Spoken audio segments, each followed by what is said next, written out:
The last of the moa. I first saw Mount Ruapehu when I was building the road from Auckland to Wellington, Grandad told me. So I climbed it at once before your grandmother heard about it. I had to chop steps in the ice with my false teeth. The cloud was so thick it froze. I couldn't see the top, so I went on chopping steps and climbing till I was twice as high as the mountain. Why didn't you fall down? How can you fall if you don't know which way's up or down? I had to find shelter or I'd die of cold. What did you do?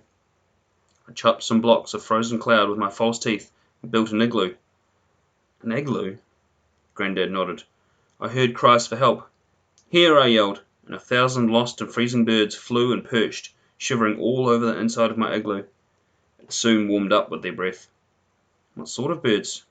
Oh, sparrows, kingfishers, blackbirds, fantails, you name it, every kind of bird in New Zealand, even a moa.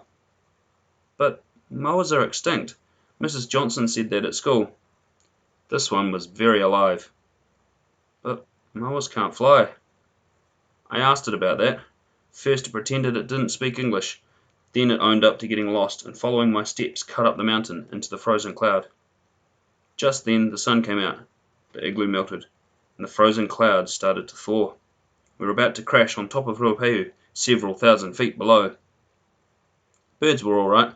The moa and I flapped our arms, but it didn't do any good. Then one of the sparrows said, You saved us, now we'll save you. He and his mates, the blackbirds and the thrushes and the fantails, the hawks, bellbirds and tuis and kingfishers, they all held on to each other's tails with their beaks and made a feathery magic carpet. The moa shoved past me and blundered aboard, squashing several little birds under his big feet. Ouch, said one sparrow. You too, it told me, and I stepped on just in time before the cloud melted. The birds around the outside of the feathery magic carpet each flapped one wing, so we circled and sank soft in the snow on top of Mount Ruapehu. I thanked the birds and told them there would always be a place for them to stay in Auckland, breadcrumbs to eat, and somewhere to roost safe from Granny's cat.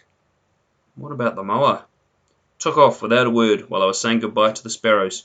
The only sign was its big footprints going down the side of the mountain. Did it thank the other birds? Everyone knows moas don't have any manners.